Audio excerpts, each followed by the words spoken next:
मसीह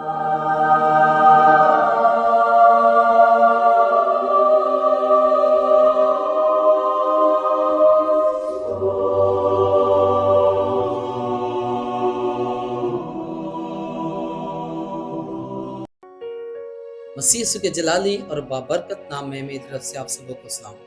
मेरे अजीजों, जैसा कि इन दिनों के अंदर हम बाइबल मुकद्दस में से खुदावंद के कलमात को सीख रहे हैं, तो आइए, हमने पहला कलमा सीखा था कि मुआफ़ी का कलमा, दूसरा कलमा निजात का कलमा, और आज जिस कलमे को हम सीखने वाले हैं वो है तीसरा कलमा और मोहब्बत का कलमा।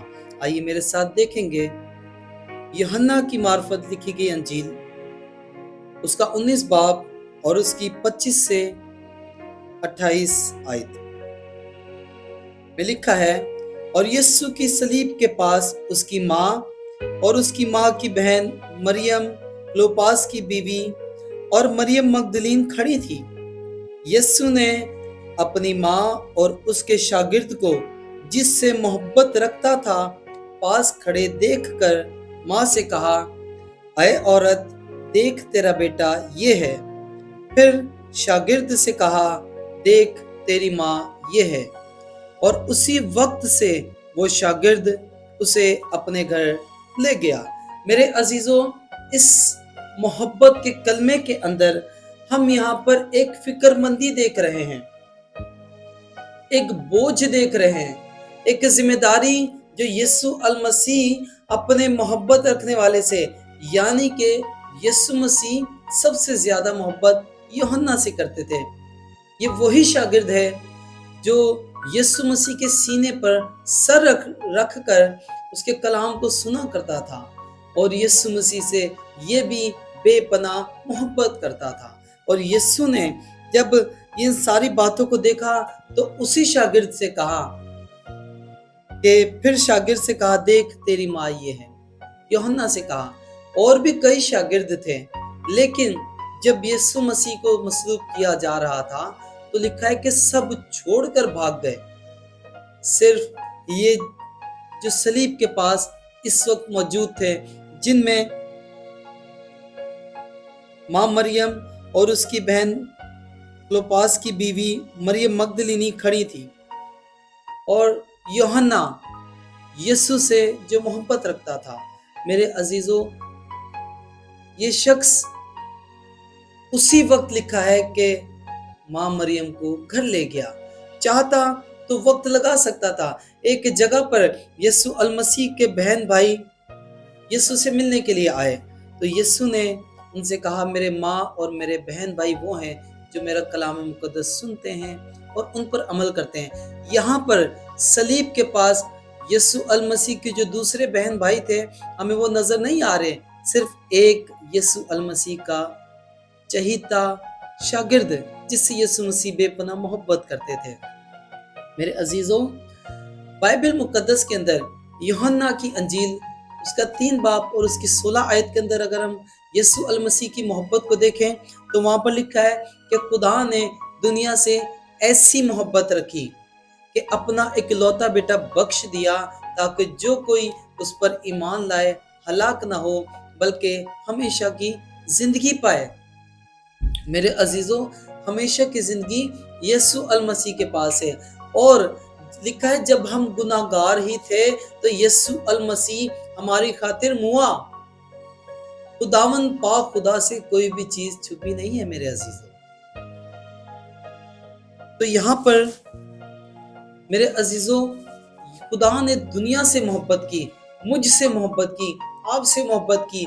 मेरे अजीजों, अगर सारी दुनिया भी पाक और साफ होती, अगर मैं वाहिद अकेला शख्स ही गुनाहगार होता, तो मेरा ईमान है यीशु अल मसीह मेरी खातिर, मुझ अकेले की खातिर भी मुता, सलीब को गवारा करता, उसको है कलवरी पर जान का नजराना पेश करता। मेरे अजीजों, कई बार यीशु अल मसीह ने कहा कि हो सके तो ये प्याला मुझसे टल जाए, लेकिन मेरे अजीजों, जो बागे अदन के अंदर आदम और हवा से गुनाह हुआ था, उसके बाद अगर हम देखें तो तरह तरह की कुर्बानियां लोग चढ़ाते रहे, तरह तरह के गुनाह की, तरह तरह की कुर्बानियां हुआ करती थी, वो सारी कुर्बानी यीशु अल मसीह हकीकी कुर्बानी की तरफ निशानदेही करती। जब यीशु अल मसीह ने कुर्बानी दी तो आखिरी कलमात के अंदर भी लिखा है कि तमाम हुआ, यानी कि मुकम्मल काम हुआ जो खुदा ने दुनिया से मोहब्बत रखी। मेरे अजीजों, अगर हम पहला करंथियों और उसका 13 बाब देखें तो उसकी पहली आयत से अगर हम पढ़ना शुरू करें तो लिखा है, अगर मैं मोहब्बत ना रखूं तो ठंठनाता पीतल और झंझनाती झांझ हूं। मेरे अजीजों, अगर हम अपने मोहब्बत रखने वालों ही से मोहब्बत रखते हैं तो बाइबल मुकद्दस कहती है ये कोई बड़ा काम नहीं है। अपने दुश्मनों से मोहब्बत रखना ही बड़ा काम है। वो इसलिए कि जिन लोगों ने यीशु अल मसीह को मसलूब किया वो पहले तो यीशु के थे, यानी कि यीशु मसीह का इस्तकबाल किया जा रहा है, लेकिन अब जब यीशु अल मसीह को ये कह रहे हैं इसे सलीब दे, इसे मसलूब किया जाए, तो यीशु अल मसीह से उस वक्त ये दुश्मनी हो गई, यानी कि अदावत रखने लग गए ये लोग। तो यीशु मसीह ने उनकी अदावत का नमूना मोहब्बत से पेश किया। खुदा ने फिर भी पहले कलमे के अंदर अपने बाप से मुखातिब होते हुए कहा कि ऐ बाप, इनको मुआफ कर क्योंकि ये जानते नहीं कि क्या करते हैं। हालांकि उन लोगों ने यीशु अल मसीह को सलीब दी, उनके कहने पर यीशु अल मसीह को सलीब दिया गया। उनके कहने पर उस वक्त बराबर डाकू को, जो बहुत ज्यादा गुनाहगार शख्स था, उसे छोड़ा गया और बराबा की बजाय, बराबा की जगह यीशु अल मसीह को सलीब दिया गया। लेकिन सलीब देने के बाद भी यीशु ने, मेरे अजीजों, जब हम एक दूसरे से मोहब्बत करते हैं, एक दूसरे के कसूर मुआफ करते हैं, एक दूसरे की बर्दाश्त करते हैं, फिर ही हम खुदा के सच्चे परस्तार, खुदा के सच्चे खादिम और खुदा के अच्छे लोग कहलाएंगे। फिर ही लोग हमें देखकर कहेंगे कि ये मसीह के लोग हैं, ये मसीह हैं, ये खुदा के लोग हैं। यीशु अल मसीह के अच्छे खादिम और उसके अच्छे शागिर्द हैं। मेरे अजीजों, खुदावंद इस कलाम के वसीला से, इस मोहब्बत के कलमे के वसीला से मुझे और आपको बड़ी बरकत दे।